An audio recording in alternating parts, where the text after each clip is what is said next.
Madrid for na yedi achemo and too early. Oh, a kind of Okay. A kind of but say football fans be too resource oriented and say resource be banner obese oluku beyond kra sebi ebi mu kra ti because asam na awoka nyansa bi enim me share El Clasico even though Real Madrid beat Barca I knew say Real Madrid team no enye papa bi asa problem is na Barca wo mu no any ball na me share no I was not so convinced about Real Madrid team. Then I will get there. Saturday, no. The way I made my analysis is Saturday, Monday, no. Me catch you Saturday, no. There were only two things on the menu. Teams are not about midweek in the Champions League. Results anko ye ama omo. Na omo relatively cheap games. Na omo person who uses our games, you know, quickly responded to their two in the Champions League, and there was Chelsea versus Arsenal. Now, Rich, some teams now, not Champions League midweek now, ya mom number some respond, you know. Me say monitor during the weekend. All of them had their wins, but the wins came with some controversy, some difficult stories be around it. First one, I am younger Same Club Barcelona. Na a perfect timing. Say Barcelona did the birthday. We are born home to get back to the Spotify company and start a birthday no eba true. And against Deportivo Alaves on the day na Barca ending the birthday, now I'm looking for a response. It was not going to be any difficult idea. But Rich, the truth is that all of us never said the first goal. Yes, starting game now. And check and all of us say the first goal. But the way are not cake now ready with dressing room on. May I show say players need news a look. And then the all of us almost share 4 was here to show me. Now it's really could try a cake near celebrating the come. Now for a long time, our friend has a flick on a front trainer since I obey and what person Rafinha, Lamine Lewandowski against Deportivo Alaves. And me assure say has a flick a cassette team no level no never be a person well. But Rich Sabono in terms of transitions, nobody do Barcelona front trainer. Me also say he saw what he had built from last season, you know. From Lamine Yamal, Rafinha, connection with Lewandowski, with Daniel Olmo right behind them as someone number 10. No. So at least when the ball got into those areas, as the flick saw potentially what no one building last season now. Then go for be elbow na baso emphasize the no. And see, Barcelona had a very good win. All of the share go na Anche and Lamine Yamal eteka. Then Daniel Olmo also added the second goal and the last goal. Second goal assisted by Rafinha and Onuankasa adding the last goal. And so Emma party no a year complete. Now Rich, me assure say Barcelona fans are omo ba Spotify company no. Omo gio money after the game, but omo gio money pa eno anwumre. Cause kobuke mu. O Catalan ko ni mu a. While they were celebrating the weekend of the anniversary, now Real Madrid saw Catalan cronim. Our mother bought team Feni Girona. Now Rich, so we Madrid Olympiacos Champions League now, and we never feel the free one. Real Madrid is on a very bad run. Because you then go back to Liverpool lose here, then you add the La Liga games in between. It is only the Champions League and no crown So we should give them critically. It wasn't an awesome win. It wasn't. The last 3 games of my boy in the La Liga, this has been their results. Draws makum miensa and Real Madrid edeko. Sisi he said ujine chena wo Real Madrid. There is only one shining light. Kylian Mbappe. Because on there, even in the difficult situations, Rich Manchester is ready to take Real Madrid along. But Rich said, "You no enough." Then the rest of the team collapses. And they are killing Mbappe by here to take Real Madrid through. No, say, "Are you enough to give Real Madrid win penalty?" The team will have their problems. We shall go on and consider here. I have said it. Look. Many people with the same orientation about coaches and about training and marriage. In my inward conviction, Xabi Alonso has not done enough. So shall Real Madrid year game by game, bono mo bona. Which he has not done enough. On transforming Real Madrid into any team last season, in Pimpin by this time, look at how Hansi Flick has transformed the Barcelona team. We sure you have to say, this team is scary. Now you are also about Real Madrid. Can apart from results, so we show Real Madrid. Did they pose some scary, like what we changing the beat or intensity be? It's all about Kylian Mbappe. On be out in Mbappe and Mbappe as a Ayaka. And you could clearly see, sir, Real Madrid the Bobo now. They are still more dependent on individuals more than the team culture, team transitions. What you say? What you become a system ni me fa. Me who says Xabi Alonso building any system bia. Only players no individual performance ni Kylian Mbappe from na wasom and na only one on na muku and na go from kanasem. Me anyam go say press start say man so. And you know back to say, but Kylian Mbappe 14 goals in 14 games in a Spanish La Liga. Do didn't Chico Lewandowski mo and Morigi Ausina Kama Mayoka 8-8 and a Kylian Mbappe aso e and what the normal ko yi. Even the penalty Real Madrid are rich. You watch the penalty and you are like, Ebian Karef could have done better, especially so or more an era of VAR, but Untimin can once some Cassia. Real Madrid got it, but Girona for the 89 or Munti. And a player of Dina Rich, no matter that was Spanish La Liga. Barcelona about 34 points, Real Madrid about down much 33 after 14 games. Yabo in the Spanish La Liga, the goal difference look at here. Barca was 23, Real Madrid was 16. And so that is significant because Obianim said in the Spanish La Liga, a head-to-head and a Omuyusu. But the good news for Barca, and they said they've come back on top of the Spanish La Liga even after losing the El Clasico against Real Madrid. Send your two Barca, Sahana two Bayern. That's in Polian starting game in 6 minutes. No man could first go Allianz Arena. Rich, it wasn't an win BFO. It was a case of say Bayern knew they must get the win. No matter how ugly it is. Say time crana, we must get it. And then behind me say, Rich, say team be banners over Koso upset down. Now also 1-0 in the first half. Rich, 7% uye be different one. The kind of first half na. And 44 minutes here, half time and our fair Guerrero ete ekano. That is when I knew so okay. Then Bayern beating ya baby. Rich, say komoko half time no. And then kaya 1-0. I will prepare on the Bible second half no. And the way you be G3 and we be print terms of over goals no. Rich.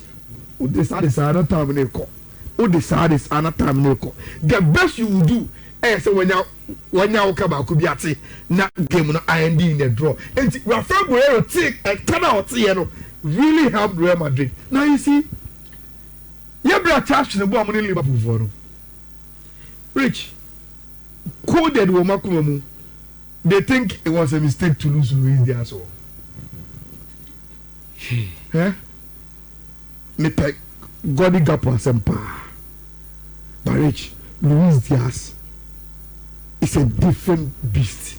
Now, say that me really good be Oshema Bayern. What's your angle now? Branting to be born jams. You see, no wonder say, oh, time about Sora Foka say, oh, they needed a left winger. The whole Spanish football, no more Spanish entities now by Barcelona. No, oh, you go find you come round and me Yamai now for they could say, Massa, who should born giddy pass at the ocean now. Who is our Spanish connection? I'm a seminar. Do you think Nico is better than Luis Diaz? And Tideco has always made a case for this guy. Rich, born and your talent in the born. You need to add number bebre to it, which Luis Diaz was adding, and yet dinner. From me 9 seminal. Like, what you say? Or Chino be a massa. Me me took off in South America, me baby deep power in the and it won them in bo. But remember, aggression in the tenacity in the deal of parking so and Bayern win or win in a rich. I don't know no second goal now, the man Bayern, LED. You cook. Only first goal now, Oma, what fair go say. What the form? And Oma assistant. What the form? While losing one, still he gave the assist to Guerrero to score. And Oriah Feno, yeah, Jackson. Ever put the game to bed. So Charlie Munkoda. Na Ejumano Yewie. It's a difficult game, but Bayern made sure say almost enya omo response. Ewo now omo team crowd with RB Leipzig 34-26 there. Bayern are home and dry with the Bundesliga. Then the last team I know be a show manim say almost ever correct omo midweek wrongs no. It was team FM Man City. Rich. Man City actually two there. Yaba second half. No more Carmelo when I say. No more cause penalty. Now, before I make a game with 1-7, me what observation be I don't know if you support me. Rich, should we write a petition to IFAB? Say, me say now say omu changes to the rules of football. Rich, me jiri say one of the rules are I also mushe biem. Aye, see a good gamer. No penalty be more. I think says a keeper save you or save you. The rules of penalty shootout should be applied in the penalties in game. Because Rich, I told you be a yapa when you keep penalty too. You keeper save you. Now the player now what say penalty have the opportunity for a rebound. Because who save you? It is likely to fall in front of player no. And the distance between ono obo born ni omo muja line echi ewa answer no baba cover no when they are player is likely say ono bebo born na say Rich I think if I must change that so Ayala what of say ye yi sam run free ho na keepers na now bet me free on line so no onye line so I am saying say ye bo born e pon 90 minutes ye bo extra time we are na ye ko penalty sa say ubo born na keeper na chia even those or chimpo never told when you are. What do you say? I'm going to say you. Ah, okay. What do you mean, boy? Say, okay. Who said I was saying? But see, a good game now. Make your diplomat to one. Say, keeper say, yeah, you can score the rebound. Sure. And I'm saying, say, it is not fair to the keepers. Say, after making a penalty save, just because player no about penalty, no, everybody born a chain, you even have no more than you know. They always have the opportunity for the rebound. I want to write to you if I say they should apply the same rules in the penalty shootout in-game penalties. So once they say double kick is almost a yes. First, in cardboard double kicker, yes. Now you have more opportunity to play. Now you have more opportunity to answer. Because Rich, penalty now Donnarumma save here. It should count as a save of the penalty and keep Man City in the game. But because of the rules, the rebound was easy for Meta to score. And he doesn't even feel so as a penalty, no. He doesn't feel it, but you must feel it, say penalty keep on us save it. Rich. Say City bet me a BBA book here. they must take inspiration from omu game no more against Leeds United. The inspiration American wants them and they say, look, on the day that Erling Haaland don't score, the other players must step up. And that is what Phil Foden did. You starting game now, which only said the first touch and then NHS since the first goal and the man in between and a Guardiola ever say. Now for a moment, you bet to a crowd. After the 2-0, the 2 up no, I think him out say, who come Man City win away mini.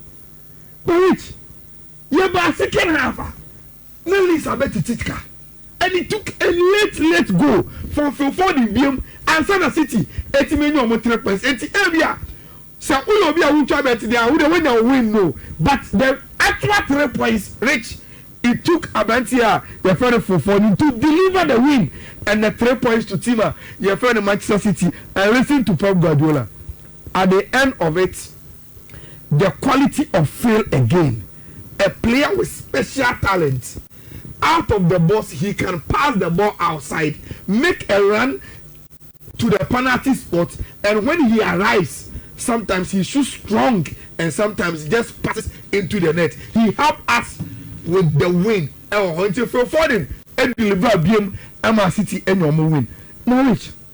Kakrebi on this Chelsea and Arsenal game. And I will start from Saudi Arabia. Semi Shobo may obsess about watching formation, transitions, movement of the team. That is Semi Shobo, and that is what I watch because of the job I do. Rich, but meeting you a catch here say in brain. Rich, the most difficult coach to read, Enzo Maresca. The most difficult coach to read.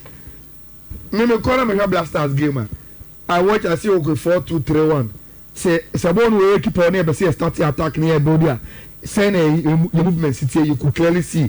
Maybe now 2 center halves in the game. Now the over 6 number. No about J. Now we're pushing it. Lateral defenders no echo wings. Send a bear wingers no will come inverted. Now you strike an engine anymore. No so air pilot pressure. You could clearly see a Libona. What is our shape? Say a 4-2-3-1. You see your trainer a strike an engine coming inside. Near there 4-5-1. You can simply watch football and see those things. But Rich, Enzo Maresca starts games with a 4-2-3-1 like this. But say Chelsea build it up. Chelsea build it 3 transitions. Which you will see them confusing you with the way they play. Number 1. And I mean, shake game this Anna, me who said Chelsea wanted to build up. And said enough 50 HH, Rich. I saw Abanti friend Wesley Fofana come right wing ho.